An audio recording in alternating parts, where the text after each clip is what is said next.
नमस्कार दोस्तों, एक बार फिर physics in finger tips with Lalit Chaturvedi.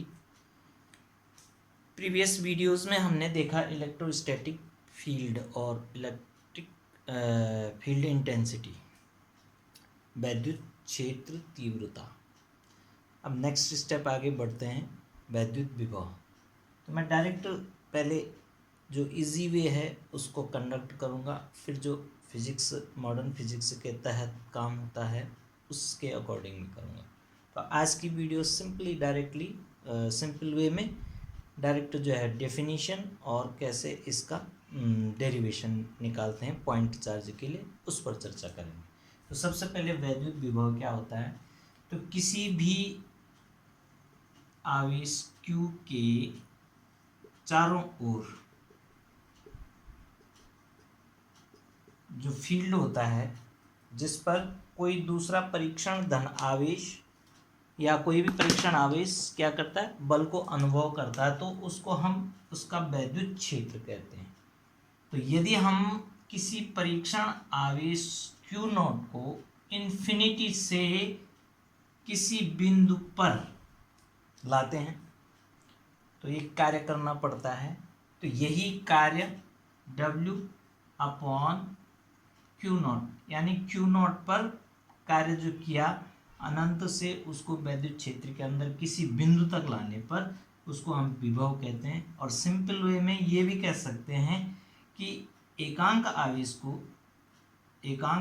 को अनंत से किसी आवेश के वैद्युत क्षेत्र के अंतर्गत किसी बिंदु तक लाने में किया गया कार्य तथा उस आवेश की निष्पत्ति को, ये भी कह सकते हैं कार्य और आवेश की निष्पत्ति को हम विभव कहते हैं। और इसका मात्रक जूल प्रति कूलाम और इसको हम वोल्ट कहते हैं। ठीक है। और एक बिंदु से दूसरे बिंदु तक ले जाने में, ए से अगर हम बी तक लाते हैं क्यू को, तो इन दो बिंदुओं के बीच विभव में अंतर यानी विभवांतर, तो we can say V V minus V A is equal to W upon Q naught. और इन दो बिंदुओं के बीच जो विभव में अंतर है उसको हम विभवांतर कहते हैं। तो देखिए, अनंत से बिंदु तक लाए और फिर एक बिंदु से दूसरे बिंदु तक, तो इनके बीच का विभव में अंतर विभवांतर कहलाता है। इसका मात्रक भी वोल्ट होता है। ठीक। अब अगर हम बात करें कि पॉइंट चार्ज यानी बिंदु आवेश के लिए कैसे निकालेंगे इसको, तो इसका एक मेथड है कि पहले कार्य निकालना पड़ेगा और कार्य निकालने के बाद आवेश से उसको डिवाइड कर देंगे, तो निष्पत्ति को हम विभव कहते हैं। तो माना हमारे पास एक बिंदु आवेश है Q और इसका क्षेत्र कहीं यहाँ तक है। ठीक है। R दूरी पर इसके क्षेत्र में एक बिंदु A लेते हैं और यहाँ तक सपोज क्षेत्र है, तो हमने एक बिंदु क्षेत्र के अंदर ले लिया और इन्फिनिटी पर, अनंत पर कोई Q नॉट परीक्षण आवेश रख दिया। इसको यहाँ क्षेत्र तक लाने में जो हमने कार्य किया उसकी गणना करेंगे। तो हम अचानक यहाँ से उठा के यहाँ पर नहीं लाए, बल्कि इसको हम छोटे छोटे डिफरेंसेस के साथ लाए, डिस्टेंस, छोटे छोटे डिस्टेंस। तो सपोज एक बार Q से x दूरी पर इस dx करके इधर लाए, तो एक छोटा छोटा कार्य किया हमने। तो हम जानते हैं कि कार्य बराबर बल गुणा विस्थापन, कार्य बराबर बल गुणा विस्थापन। तो W equal to F into D X. तो हम क्या कर रहे हैं कि इसको स्मॉल सेगमेंट में अंदर ला रहे हैं। तो माना हमने छोटा सा कार्य किया dW, that is equal to F into D X. और dx करके हम टोटल वर्क डन करेंगे इन्फिनिटी टू बिंदु A तक लाने में। तो कहाँ से स्टार्ट किया हमने, इन्फिनिटी से, और ये r डिस्टेंस पर लाए हम।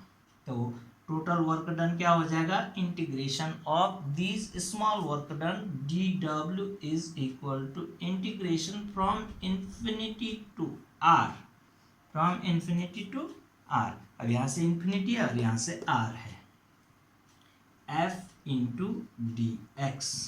ओके, तो x डिस्टेंस पर सबसे पहले हमने किसको लाया, हम क्यू नॉट को। तो E की परिभाषा क्या हुआ करती थी, E बराबर F upon Q naught, so F is equal to E q naught. तो यहाँ पे F की जगह E क्यू नॉट पुट कर दिया, तो ये इंटीग्रेशन, ये छोटे छोटे वर्क डन पूरा कंप्लीट वर्क डन बन जाएगा। W summation of these small work done will be equal to whole work done. W is equal to from infinity to r eq into dx, eq not into dx। यहाँ से f की value put कर दी। अब हमने e के लिए सोचना है कि x डिस्टेंस अपार्ट e की वैल्यू क्या होगी बिंदु आवेश के लिए, तो e बराबर 1/4πε0 q अपॉन एक्स स्क्वायर। तो इस वैल्यू को हम यहाँ पर पुट कर देंगे, तो w बराबर integration from infinity to r, e की जगह q अपॉन 4πε0 एक्स स्क्वायर, और q नॉट को मैंने बाहर ले लिया into dx।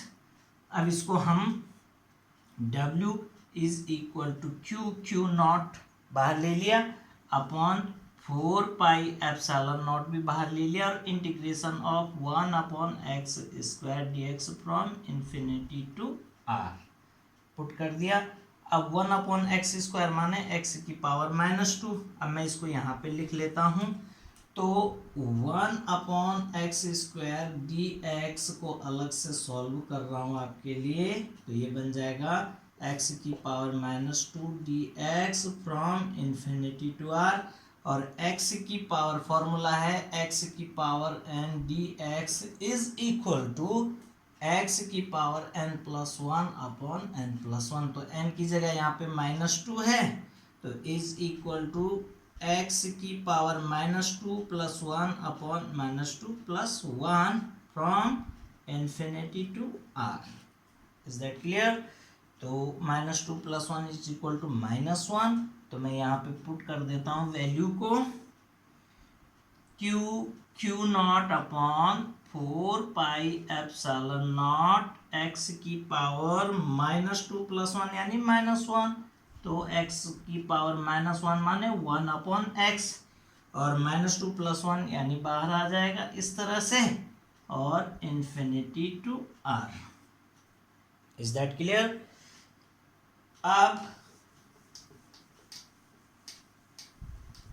W is equal to q not upon 4πε0, 1/x की जगह upper limit 1/r minus 1/∞, 1/∞ is equal to 0, तो बना -q नॉट अपॉन 4πε0 1/r, और w की वैल्यू आ गई, और w अपॉन q नॉट कर देंगे, तो w upon q not is equal to -q upon 4πε0 r, और w अपॉन q नॉट को बोलते हैं v।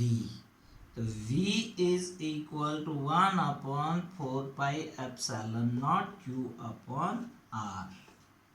फिलहाल साइन हमने छोड़ दिया है, क्योंकि इस साइन का डिस्क्रिप्शन हम नेक्स्ट वीडियो में करेंगे कि कैसे इस साइन को हम यूज करेंगे, जब हम आपको इलेक्ट्रिक फील्ड से बताएंगे वैद्युत विभव कैसे बना, ठीक।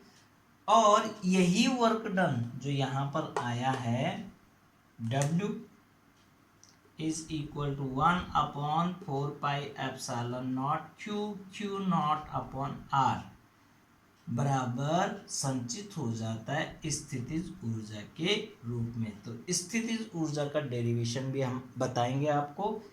तो आज थोड़ा सा आपने इसका एक आइडिया ले लिया, या तो हम इन्फिनिटी से यहाँ तक लाएं। अब हमने क्या करा कि यहाँ पॉजिटिव था charge, this was positive charge, और क्यू नॉट भी परीक्षण चार्ज तो धन था। तो हम क्या कर रहे हैं, धन को इसके अंदर लाने की कोशिश कर रहे हैं, यानी एक्सटर्नल फोर्स लगा रहे हैं, क्योंकि ये तो उसको बाहर की ओर धकेलेगा। तो हमें एक्सटर्नल एजेंट के थ्रू एक एक्सटर्नल फोर्स अप्लाई करना पड़ा जिसकी दिशा माइनस आई। यहाँ पर थोड़ी सी कॉन्सेप्ट को समझिए, क्यों माइनस आई। अगर यहाँ पर माइनस होता और यहाँ पर परीक्षण चार्ज प्लस होता तो वो क्या करता, उसको आकर्षित करता। उस समय हमें उसको वैद्युत क्षेत्र से बाहर ले जाना पड़ता और तब हमें एक्सटर्नल वर्क करना पड़ता और उसकी दिशा बाहर की ओर थी, यानी आउटवर्ड डायरेक्शन में, तो वो पॉजिटिव आ जाती। तो इस प्रकार हमने ये जानना है कि कब पॉजिटिव आ रहा वर्क डन, कब नेगेटिव आ रहा, क्या पोटेंशियल की स्थिति है। तो पोटेंशियल एक स्केलर क्वांटिटी है जिसमें दिशा का तो नहीं होता, लेकिन इलेक्ट्रिक फील्ड जो वेक्टर क्वांटिटी है उसको एक तो सदिश रूप में हम ई के द्वारा जाहिर करते हैं और दूसरा अदिश की फॉर्म में जब हम उसको डिनोट करते हैं तो वहाँ पे पोटेंशियल का कॉन्सेप्ट आता है। तो नेक्स्ट वीडियो में हम आपको इसी कॉन्सेप्ट को समझाएंगे कि रेखीय समाकलन और वैद्युत क्षेत्र किस पर निर्भर करता है, सिर्फ पोजीशन पर, पाथ पर निर्भर नहीं करता। एक बिंदु से दूसरे बिंदु तक जाने में उनकी स्थितियों पर निर्भर करता, उनकी दूरी पर निर्भर करता, लेकिन उस पाथ पर निर्भर नहीं करता जिसके थ्रू चल रहे हैं। तो इस रिलेशन से हमें पोटेंशियल का कॉन्सेप्ट और समझ में आएगा। दूसरी बात, विभव का कॉन्सेप्ट हम आवेशों के उसमें कैसे समझेंगे कि जिस तरह से उच्च दाब से निम्न दाब की ओर प्रवाह होता है, उच्च ताप से निम्न ताप की ओर प्रवाह होता है, उसी तरह उच्च विभव से निम्न विभव की ओर आवेश का प्रवाह होता है। लेकिन यहाँ पर ये ध्यान रखना हमें कि हम विभव का अध्ययन गतिमान वैद्युत क्षेत्र में नहीं करेंगे। इलेक्ट्रोस्टैटिक फील्ड स्थिर होना चाहिए, स्टैटिक होना चाहिए, उसी में हम विभव का अध्ययन करेंगे। तो जो गतिमान इलेक्ट्रिक फील्ड होगा वो तो पाथ पर भी निर्भर करता है। तो ऐसी कई बातें आएंगी विभव से संबंधित। नेक्स्ट वीडियो में आपको बहुत इंटरेस्ट आएगा। इस समय हमने सिंपली डिफाइन करके आपको विभव का कॉन्सेप्ट बताया और उस कॉन्सेप्ट से इस कॉन्सेप्ट पे भी हम आएंगे नेक्स्ट वीडियो में। So keep watching all the videos और लाइक कीजिए, प्रश्न भी उठाइए। कहीं पर कोई बात समझ में नहीं आती है तो उसको बताइए हमें, हम उसको नेक्स्ट वीडियो में और क्लियर करके देंगे आपको। और शेयर कीजिए, दबा के शेयर कीजिए, प्रत्येक बच्चे तक पहुंचना चाहिए। और फिजिक्स का कंसेप्चुअल नॉलेज आपको लेना चाहिए। कई बार बच्चे ये करते हैं कि जो नोट्स के थ्रू उन्हें याद हो जाए उस पर वो कॉन्फिडेंस करते हैं, लेकिन नॉलेज तथ्यपरक होना चाहिए, तार्किक होना चाहिए, लॉजिकल होना चाहिए। इससे फिजिक्स आप कभी नहीं भूल पाएंगे। और बगैर किसी हेल्पिंग बुक के आप कॉन्सेप्ट अगर क्लियर करते हैं तो एग्जामिनेशन में आपको बड़ी आसानी होती है। आप अपनी ओन लैंग्वेज में माना, बिंदु आवेश क्यू, आर दूरी, ये सब लिखना होता है। जो मैं बोलता हूँ ना वो लिखना होता है। और डेरिवेशन आप समझ जाइए, मैथमेटिकल एक्सप्रेशन कैसे करते हैं उसको समझ जाइए, तो बड़ा आसान हो जाएगा। तो शेयर कीजिए, सब्सक्राइब कीजिए, बेल आइकन पुश कीजिए और ऑल वाला बटन ज़रूर दबाइए ताकि जो भी वीडियोज़ आपको नहीं आएंगी वो आपको नोटिफाई हो जाएंगी। थैंक यू और keep watching. Stay at home. और कोरोना 19 से आपको घर बैठकर लड़ना भी और अध्ययन भी करना है। Thank you very much.